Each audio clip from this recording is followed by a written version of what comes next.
Now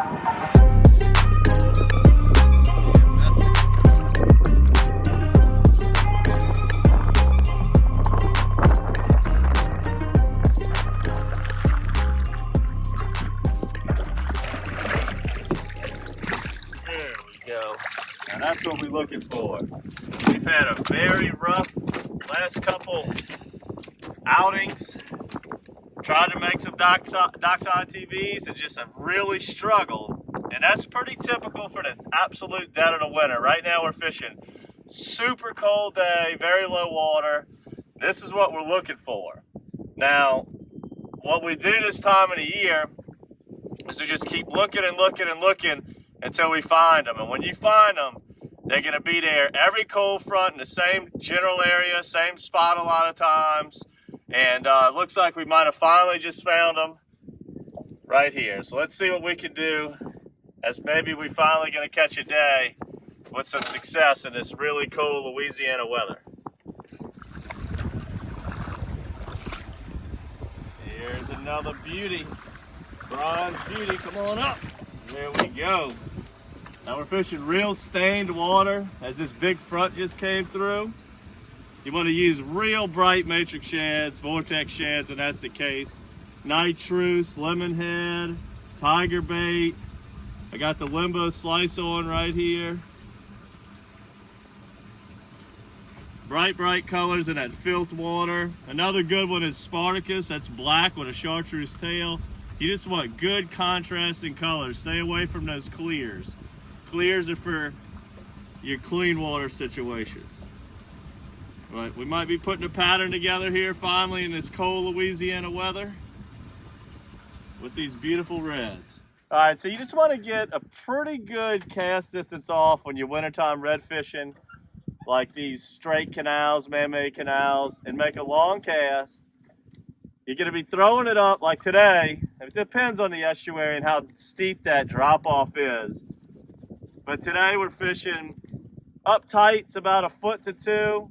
And then as I bring it off the bank, closer to the boat, it's getting closer to that 6 to 8 foot of water. Then I'm kind of pausing, allowing the bait to settle back to the bottom as it gets closer to the boat. And you want to work it all the way back to the boat, because sometimes some of these fish are up shallow, sometimes they're up deep. They're up shallow or back to the boat, closer to the boat deep, and you got to figure out just exactly where they are. And we're kind of doing the Pontchartrain pop, you know, bounce, bounce, bounce, bounce, pause, let it go to the bottom. Very simple retrieve. You could get away with a popping cork doing this if they're up close to the bank. Problem with the cork is if some of them are out to the deeper parts, you're probably not going to grab that fish's attention. I highly recommend the 17-pound Matrix Mono this time of year when it's 90% redfish. That way you can just horse them a little bit better. They can handle some abrasions. You're not going to break off. That stuff's like rope. You're not going to break it off very often. And you don't need to really worry about the fish seeing it. The water clarity's not that good. Redfish's eyes are not that incredible. And it's just the perfect line for horsing these fish around. About to break surface. Yeah, baby. Getting after it. Oh, get on up.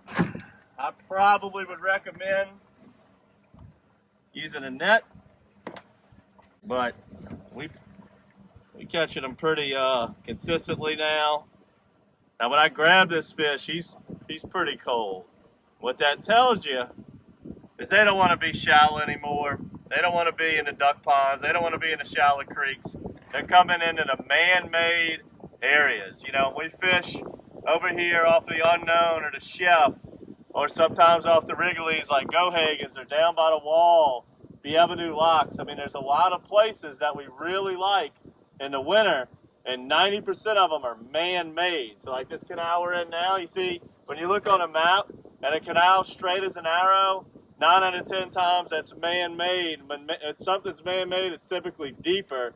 And those redfish in the wintertime, they can handle being up on the shallow parts of the flat during the daytime, especially if the sun's out. They'll come up and sunbathe. But at night, they really need to be close to deep water for instance, this spot right here, if they need to go survive in the middle of a freeze at night, they can go right to the intercoastal.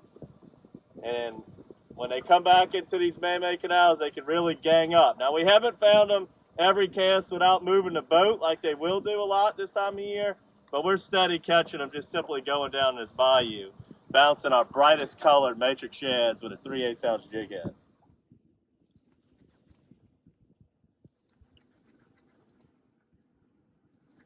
All right, when you want to do this technique of wintertime red fishing, it's whenever you can see the mud on the banks, like you can see right now, and it's really exposed. What that does is it's going to pull those reds out of all them shallow duck ponds.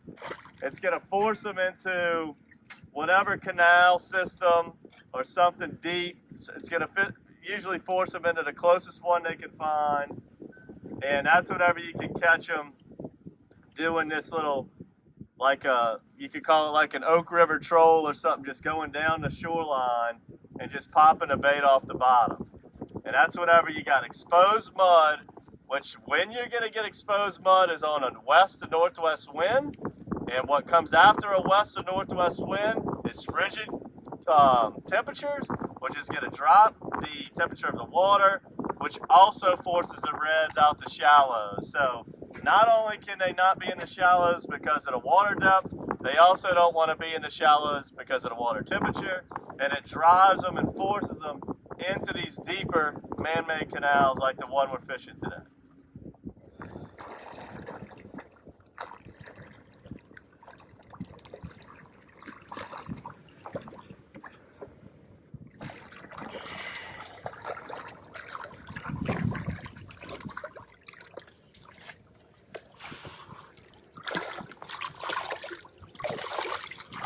That's a good one right there, baby. That's a good one.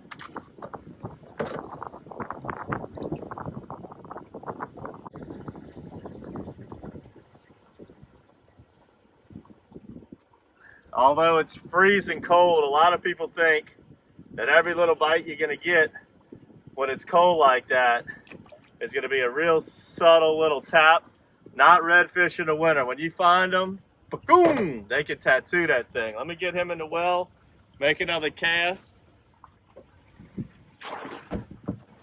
So right here, you can see how it really caves in.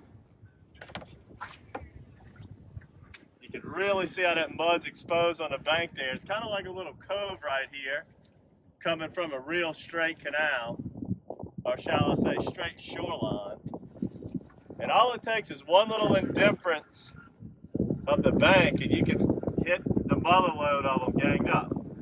Today they're more, I'll probably catch one every 10 minutes, but it's very common that when you hit one, you're going to hit 5 or 10 in a row in the same spot. So if you're fishing with a friend, the moment you stick one, tell you better throw right behind you.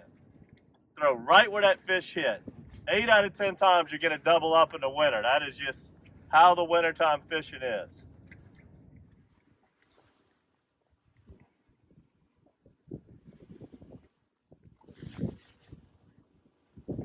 There he is right there. Look at that bad boy.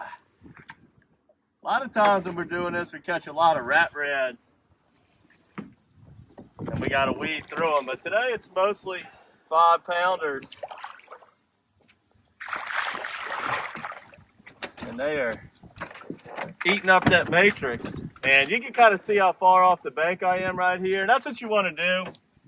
Stay about in the middle of a canal, kind of bomb cast it up shallow, and work it all the way back to the boat. And them fish are going to tell you what stage they're going to be in. You know, some days, if it's real cold, they might stay deep. And then if you got good sunlight like we had today, you're going to get some that are wanting to sunbathe up on the shoreline. Very effective way to fish in the winter. A lot of people just put the poles up in the dead of the winter, and we've struggled the last week or two, but I just needed to know where to find them. And you just got to keep looking. You might have a whole trip or two that's just a dud, and then bam, you finally find them in the right canal system, and they're all going to be in there. They really congregate this time of the year. Although we're not having a lot of doubles and triple hookups today, they're all within a quarter-mile stretch here, half-a-mile stretch, and we're really doing well. I hope you enjoyed this episode of DockSide TV. We're going to go ahead and put the camera up, finish off our limit here, using bright colors from Matrix Shad, whether you like the Tiger Bait, Limbo Slice, Nitrous Vortex, the Purple Haze Vortex, the Spartacus Vortex. Got a good green tail on it. Just spice it up, bright colors, stay away from your clears when it's dirty water. This water's getting a little bit cleaner as the day goes on, but for the most part, super stained water, or super cold temperatures usually mean stained water. So make sure to subscribe to the Matrix Bait Box and get your hands on some of these bright colored Matrix Shads that'll be going out in this month's box. And don't give up on the fishing just because it's cold outside, guys. Until next time, good fishing.